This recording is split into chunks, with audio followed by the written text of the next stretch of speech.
Welcome to The Rite of Passage with Vanessa Riley, the podcast where storytelling meets passion and every page turns into a new adventure. I'm your host, Vanessa Riley, and together we'll dive deep into untold histories, reflect on current events through a historical lens, share behind-the-scenes writing insights, and explore the ups and downs of the author's journey. From rich historical novels to unforgettable characters to pop culture's intrusion on the written word, hey, we're going to explore it all. So grab your pen, your notebook, and let's begin our journey through the written word.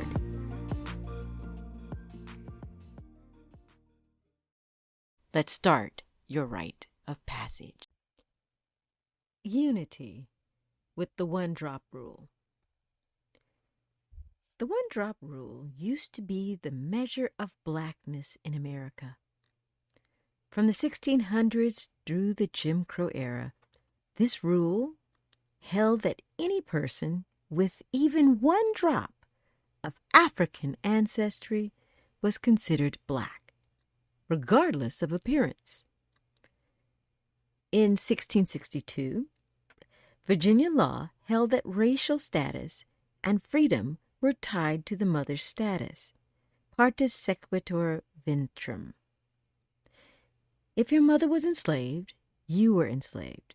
So if your mother was black, so were you. Virginia, the so-called home of lovers, added categories like mulatto, half-black, quadroon, a quarter black, octoroon, 1/8 black, trying to track how many generations removed someone was from black ancestry. By the 1800s, many states considered you black if you had 1/8 African ancestry, one great-grandparent. Louisiana, extra as ever, defined it at 1/16, a great-great-grandparent. After Plessy versus Ferguson of 1896 upheld separate but equal segregation, the one-drop rule hardened. By Virginia Racial Integrity Act of 1924, a person with any African ancestry at all was legally black. The hardships and limitations of the past, like redlining that dictated where black people could live, or Jim Crow laws that dictated how we lived, are major reasons for passing, hiding ancestry, and pretending to belong to the majority culture. Yet black history in the United States is a story of resilience, brilliance, and immeasurable contributions to the nation's progress. It is a history rich in invention, from Garrett Morgan's traffic signal to Madam C.J. Walker's beauty empire, George Washington Carver's agricultural breakthroughs, and countless modern innovations in technology, medicine, and engineering. Gladys Mae West's satellite math laid the foundation for GPS technology. Our history is steeped in science and scholarship, with pioneers like Dr. Charles Drew revolutionizing blood banking, Katherine Johnson calculating the trajectories to send and return astronauts from space, and Neil deGrasse Tyson expanding our imagination of the cosmos. Our history is one of wealth and entrepreneurship, from Newport's Black Gilded Age to Black Wall Street in Tulsa, to contemporary business leaders who redefine prosperity against the odds.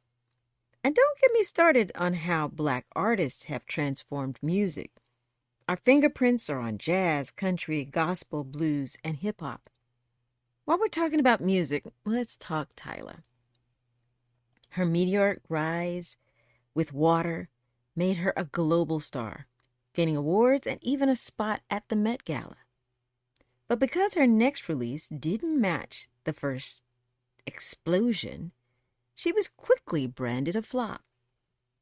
Some say she was the first casualty of the Diaspora wars. Folks took issue with a few odd interviews and typed up posts calling Tyla a flop because she disrespected Black America. That's unfair. Tyla needs to grow and create her unique, lasting sound. Queen Rihanna herself needed a couple of years before Good Girl Gone Bad cemented her superstardom. Every artist must be given space to grow, to excavate, to find their voice. The same is true for writers. How many of us dreaded our sophomore novels? Like sophomore albums, sophomore books are hard. Lasting careers aren't built in one viral moment, but through many seasons of growth and resilience. So I find it curious that social media insists the diaspora wars are here, that algorithms push the idea that foundational Black Americans, descendants of U.S. chattel slavery, are beefing with people from the Caribbean and Africa. Immigrants arrive and celebrate their success. That success shouldn't be held against proud Americans whose families endured slavery, Jim Crow, and every broken promise to Black people in America. For the record, we have no 40 acres, no mule, and often no bootstraps. Confession. I know I'm supposed to be off Twitter, but it's got the international feeds and the mess. I'm addicted to both. Where else am I going to learn about the jollof wars that went down because of Essence tweets? My first question was, who made the jollof? Nigeria, tomato forward, spicy smoky rice. Ghana, refined, lighter, aromatic rice. Senegal, the OGs, the originators, rice cooked in fish stock and local spices like tamarind. Liberia, hearty, deeply spiced rice with a splash of coconut milk. Trinidad and Jamaica, our rice is rice and peas, made with coconut milk and Caribbean curry. Yet none of this goodness replaces baked mac and cheese for me. I believe all the tastiest foods and best chefs need to get along. So why do we let petty divisions cloud the truth? Whether it's an online squabble about food, mac and cheese versus jollof rice, or disagreements about Essence Festival, publishing models, or TikTok virality, the danger is the same: distraction from unity. This is why I want to return to the one-drop rule. Historically, it was a weapon to exclude, stigmatize, and define Blackness through the gaze of white supremacy. But we can reclaim it as a tool of unity. One drop is enough. One drop is enough to connect us, whether our roots are in Nigeria, South Carolina, Port of Spain, or Kingston. One drop earns you a scoop of jollof or the crispy edge of baked mac and cheese. Our differences are not fault lines. They enrich, not divide. Our shared survival, our collective brilliance, and our cultural triumphs are what matter. So let's stop measuring each other's authenticity over tweets, accents, or cultural quirks. One drop is enough. It makes us Black. It makes us family. And I, for one, won't be running lab tests to decide whether I should root for you or not. If you are of the diaspora, I'm rooting for you. And if you're one of my listeners, you're fam, I'm rooting for you too. Books to help us on our journey of unity are The Souls of Black Folks by W.E.D. Du Bois. This is a foundational text on Black identity and cultural richness. Hidden Figures by Margaret Lee Shetterly.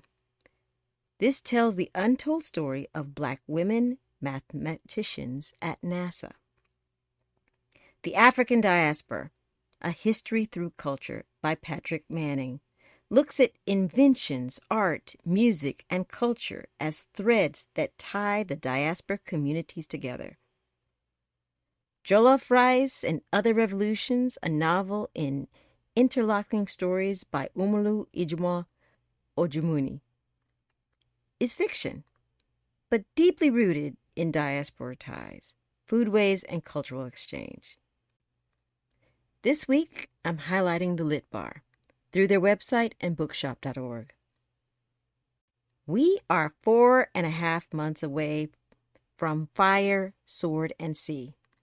Help me build a momentum for this historical fiction. Please spread the word and pre-order this disruptive narrative about lady pirates in the 1600s. They are women. Many are Black and Indigenous. All want a better life. Piracy is legal. It's their answer. This saga releases January 13th, 2026. The link on my website shows retailers large and small who have set up pre-orders for this title.